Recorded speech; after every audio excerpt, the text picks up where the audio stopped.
एक बार फिर आपके सामने मैं सुनील कुमार, आपका YouTube channel Shiv maths study में आपका स्वागत है। और फिर हम उसी पॉइंट पर आते हैं जो पिछले वीडियो में देखे होंगे। किसी कारणवश फ्यूज हो गया था, पॉज हो गया था, सॉरी। तो उसके आगे फिर हम उसी पॉइंट को लेकर के, उसी बात को लेकर हम इस वीडियो में आए हुए हैं। हमें मल्टीप्लिकेशन और डिवीजन के मैटर पर कुछ बेसिक का चर्चा करना है। तो सबसे पहले हम किसी first number, second number, two number को हम लेते हैं। फर्स्ट नंबर सपोज दैट कीजिए, कोई भी फर्स्ट नंबर 5 लीजिए, सेकेंड नंबर एक 3 लेते हैं, ये 2 नंबर है। कोई भी 7 लेते हैं, 8 ले, कोई भी जिस प्रकार से एक एग्जाम्पल देना है उस पर से आप कई तरह का एग्जाम्पल ले सकते हैं और उसको आप उसी फॉर्म में रिप्रेजेंट कर सकते हैं। जैसे कि 5 इंटू 3 है 15 है, जैसे 7 इंटू 8 है 56 है। तो बस हमें यही बताना है कि ये जो फर्स्ट नंबर है ये क्या है, सेकेंड नंबर ये तो पिछले वीडियो में आप देखे ही होंगे कि ये जो है फर्स्ट नंबर क्या है, ये मल्टीप्लिकेंड है।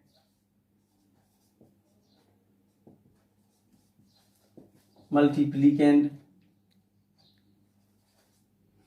उसके बाद ये जो है आपको मल्टीप्लायर है, उसके बाद में ये प्रोडक्ट है, उसके बाद में pair of factors, pair of factors. Pair of factors में जैसे 5 इंटू 3 आ गया, मल्टीप्लायर में आपको 3 आ गया, मल्टीप्लिकेंड में 5 आ गया, प्रोडक्ट में 15 आ गया। अब इसको आप, यदि आपसे कोई क्वेश्चन करता है, आपको एक्सप्लेन करने के लिए कहता है, तो आपको किस तरह से एक्सप्लेन करना है, किस तरह से आपको समझाना है। जैसे कि प्रोडक्ट, फर्स्ट पॉइंट हो गया प्रोडक्ट। प्रोडक्ट को आप कैसे एक्सप्लेन करेंगे, एक बार हम हिंदी मीडियम में भी बता देते हैं। हिंदी माध्यम के बच्चे नहीं समझे होंगे। ये मल्टीप्लिकेंड क्या होता है, ये होता है गुण्य। ये मल्टीप्लायर होता है गुणक, ये होता है गुणनफल। यानी कि गुण्य को और गुणक को गुना करते हैं तो गुणनफल प्राप्त होता है। किसी भी दो संख्याओं के गुना करने की क्रिया के फलस्वरूप जो परिणाम प्राप्त होता है उसे गुणनफल कहते हैं। यानी कि आप उसको इंग्लिश मीडियम में, इंग्लिश माध्यम में बच्चे इसको नहीं समझ सकते। हिंदी मीडियम में जो भी शब्द है उसका उपयोग वह इंग्लिश मीडियम के स्टूडेंट नहीं कर सकते हैं। उसको आप इस तरह से आप कर सकते हैं कि द रिजल्ट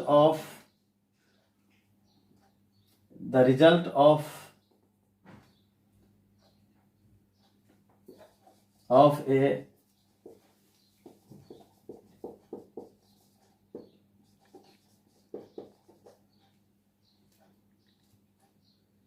of two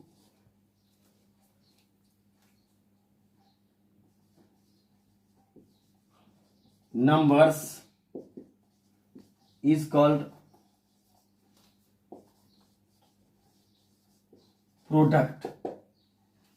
इस तरह से आप प्रोडक्ट को रिप्रेजेंट कर सकते हैं। उसके बाद है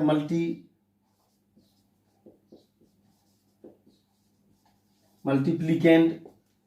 ये क्या है, मल्टीप्लिकेंड क्या है, ये फैक्टर है, पेयर है, फैक्टर का पेयर है। ये फर्स्ट पार्ट है, ये सेकेंड पार्ट है। ये फर्स्ट पार्ट है तो आप लिख सकते हैं यहां पर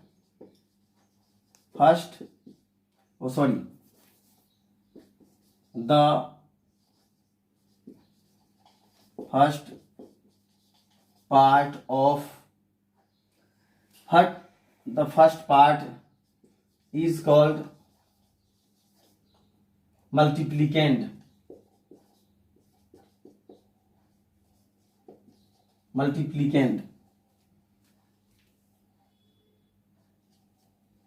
समझ जाइए। उसके बाद में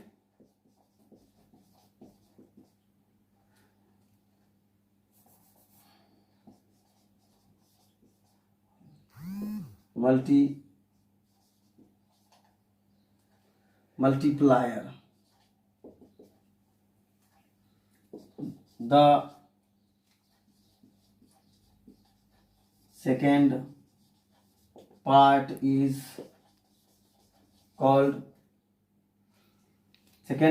called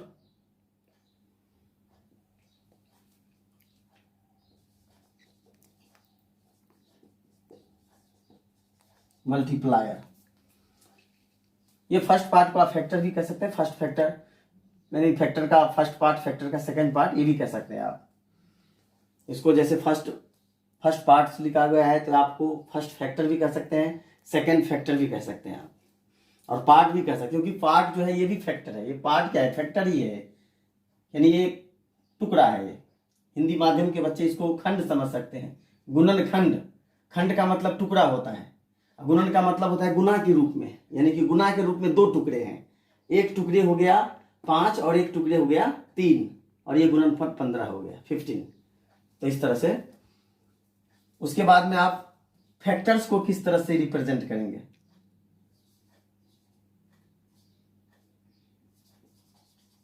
फैक्टर्स आप लिख सकते हैं the numbers we multiply are called the factors। और फैक्टर का एक और डिफिनेशन आप दे सकते हैं, यानी कि हम बताए, यानी कि फैक्टर क्या है? फैक्टर का मतलब होता है गुणनखंड। What is गुणनखंड? यानी कि गुणनखंड किसे कहते हैं? तो आप कह सकते हैं द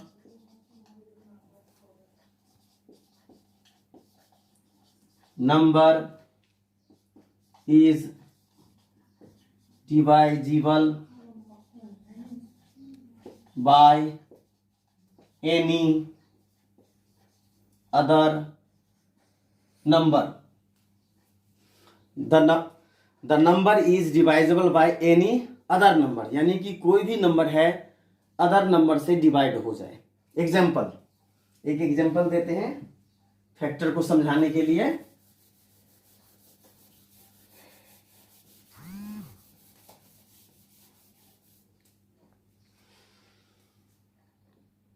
जैसे कि 12, 15, तो हम कह सकते हैं what is factor of 12? What is factor of 12? यानी कि 12 कितना कितना से डिवाइड हो जाएगा, कितना कितना से डिवाइड हो जाएगा। कोई भी नंबर 1 से डिवाइड हो जाएगा, तो एक तो 1 हो गया, उसके बाद 1 के बाद में 2 से डिवाइड हो जाएगा, 2 के टेबल में 12 आता है तो 2 हो, उसके बाद में 3 के टेबल में भी 12 आता है तो 3 से भी डिवाइड, यानी कह सकते हैं कि 12 is divided by 2, 12 is divided by 3। ये भी कह सकते हैं 12 is divisible by 2, 12 is divisible by 3, 12 is divisible by 6, but 12 is not divisible by 7। 7 से डिवाइड नहीं होगा क्योंकि 7 का मल्टीपल 12 नहीं है। 12 is not multiple of 7, 12 is multiple of 6 कह सकते हैं, 6 के बाद में 12 कर सकते हैं। तो ये फैक्टर है 1 2 3 6 12, ये फैक्टर है, यानी कि ये इन्फिनिटी नहीं होता है, फिक्स होता है। बट मल्टीपल जो होता है उसके बाद हम फैक्टर के बाद में इसको हम, चलो फैक्टर को हम पेयर के रूप में रिप्रेजेंट करते हैं। कैसे? 1 इंटू 12 ये हो गया फर्स्ट पेयर, 2 इंटू 6 ये हो गया सेकेंड पेयर। अच्छा एक छूट गया, सॉरी, यहां पर 4 भी फैक्टर होगा, 3 के बाद 4 फैक्टर होगा। तो हम यह कर सकते हैं, ये कह सकते हैं 3 इंटू 4 ये पेयर है फैक्टर का। आप पेयर के फॉर्म में भी रिप्रेजेंट कर सकते हैं और इस तरह से आप कॉमा दे करके भी रिप्रेजेंट कर सकते हैं। 15 को भी वैसे कर सकते हैं, बहुत सारे नंबर का फैक्टर निकाल सकते हैं आप। उसके बाद में हम एक छोटी सी बात लेके फिर आते हैं हम मल्टीपल।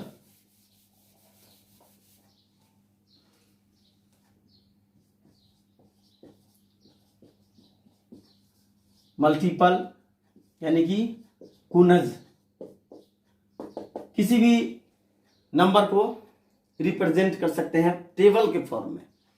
टेबल के फॉर्म में जैसे 5, तो 5 का टेबल 5 1 जा 5, 5 2 जा 10, 5 3 जा 15, 5 4 जा 20, 5 4 जा 25। ये इन्फिनिटी होता है, ध्यान रखें। मल्टीपल इन्फिनिटी होता है बट फैक्टर इन्फिनिटी नहीं होता। ये डिफरेंस होता है फैक्टर और मल्टीपल में। यानी कि मल्टीपल कोई भी किसी भी नंबर का मल्टीपल जैसे लिखना है, जैसे कि अगर आपको क्वेश्चन पूछ दे आपसे कोई, जैसे कि what is the number of 6 multiples of 12, what is the 7 multiples of 13, यानी कि 13 का आपको 7 मल्टीपल लिखना है। 7 मल्टीपल ऑफ 13, तो 13 1 जा 13, 13 2 जा 26, 13 3 जा 39, 13 4 जा 52, 13 5 जा 65, उसके बाद में 13 6 जा 78 और 13 7 जा 91।